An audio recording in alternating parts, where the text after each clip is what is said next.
Good morning and a very warm welcome. This is the Breakfast Rundown on TV1. I'm Therunee Karunaratne. We're coming to you live and direct from our Newsfirst studios here in Colombo. As always, we have the details on this morning's top local and international news items, so you can stay tuned with us as we dive right in. Let's move on to the top local news item for this morning. The fire that broke out last night at the Krish building in Fort, which is currently under construction, has by now been completely extinguished. The Colombo Fire and Rescue Department said that the fire broke out on the 34th and 35th floors of the building. The fire is said to have started over a pile of hardboard used for concrete structures and partitioning. The Colombo Fire and Rescue Department announced that 8 fire trucks were deployed to contain the blaze. The cause of the fire has not yet been revealed. Police say that investigations have been launched into the incident.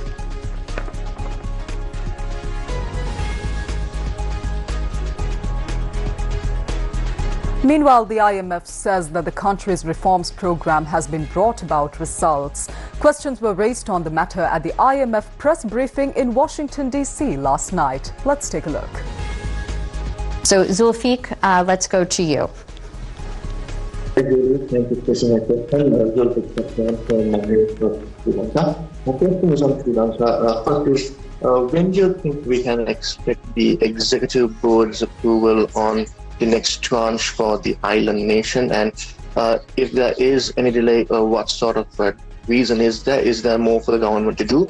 And secondly, the budget for the country is expected in a few weeks. Has the IMF given any input on preparing this budget given? So on Sri Lanka, on November 23rd, IMF staff and the Sri Lankan authorities reached a staff-level agreement on the third review of Sri Lanka's EFF program.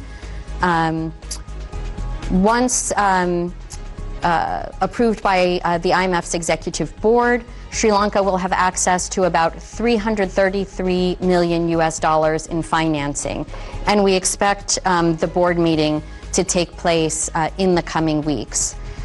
Here I'd also just like to take the opportunity to emphasize that Sri Lanka's ambitious reform agenda is delivering commendable outcomes.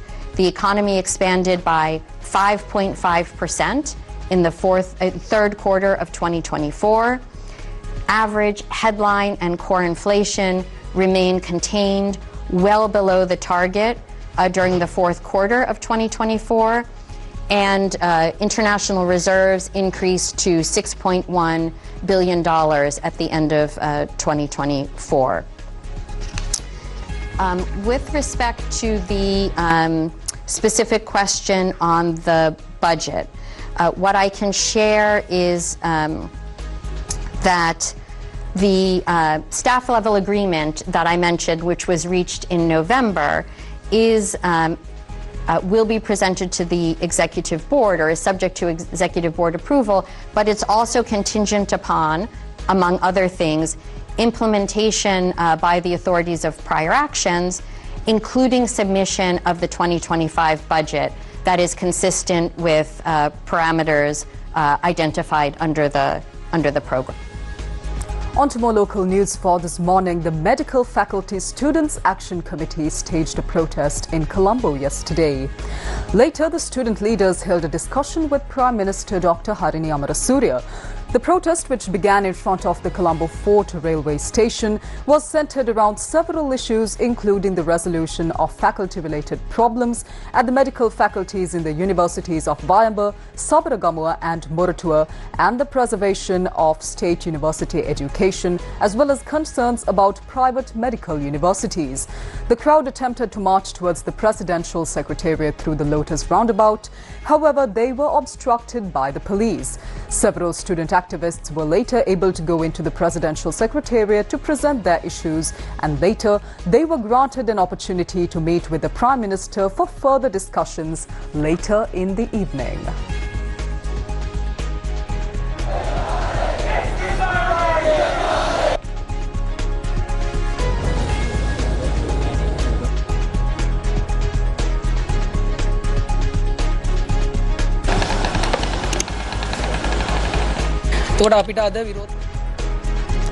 Now, the prices of salt have been increased. The chairman of Lanka Salt Limited, D. Nandanathilaka, said that the decision to increase the prices of salt was based on the price of salt stocks that were imported from India.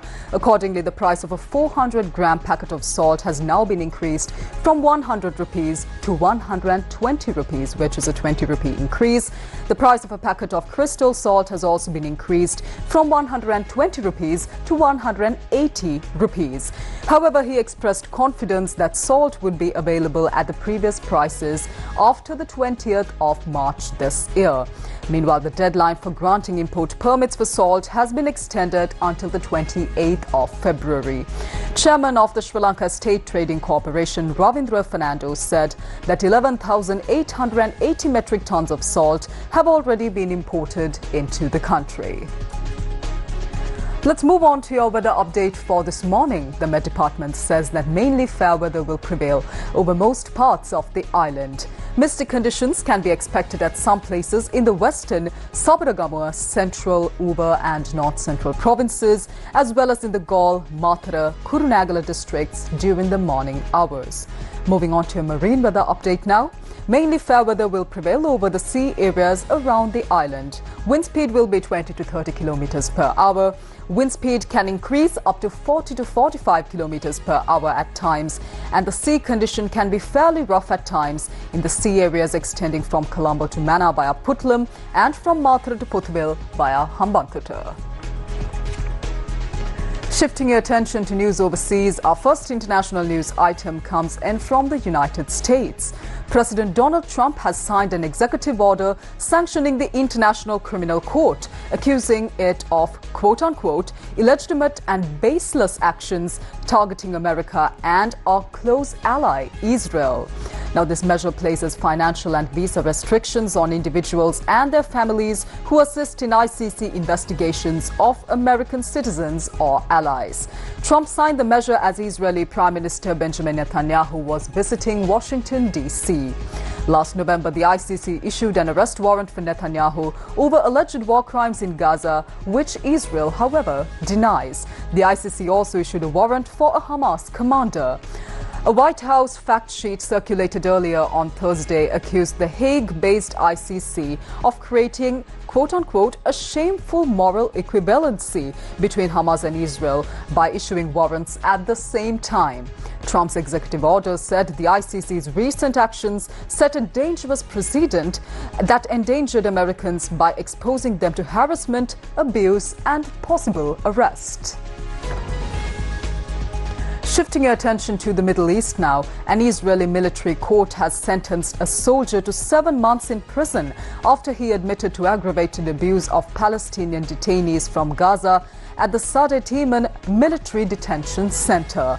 The Israeli Defense Forces, or IDF, said the reservist, who he did not name, was convicted over several incidents in which he punched the detainees with his fists and used his weapon while they were handcuffed and blindfolded.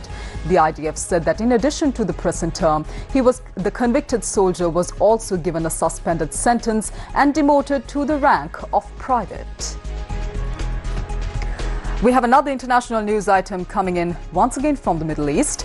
Israel's defense minister has told its military to prepare a plan to, quote-unquote, allow any resident of Gaza who wishes to leave to do so, in line with President Donald Trump's proposal for the U.S. to take over the territory and resettle its 2.1 million Palestinians elsewhere. He said Gazans should have freedom of movement and migration, and countries critical of Israel's war with Hamas were obligated to take them in. Trump, meanwhile, said Gaza would be turned over to the U.S. by Israel at the conclusion of the fighting. However, the Palestinian presidency reiterated the rejection of the plan, which it has said would violate international law, and insisted that Palestine is not for sale. The Israeli military launched a campaign to destroy Hamas in response to the unprecedented cross-border attack on the 7th of October 2023, in which about 1,200 people were killed and 251 were taken hostage. More than 47,550 people have been killed and 111,600 injured in Gaza since then, and this is according to the territory's Hamas-run health ministry. Well, that's a wrap of this week's final edition of the Breakfast Rundown on TV1. I'm Therunee Karunaratne. You can join us once again on Monday for more of the very latest from here at home and around the world. The time is 7 a.m. As always, right here on TV1. I'll see you then. Until then, take care. Have a wonderful day and weekend ahead.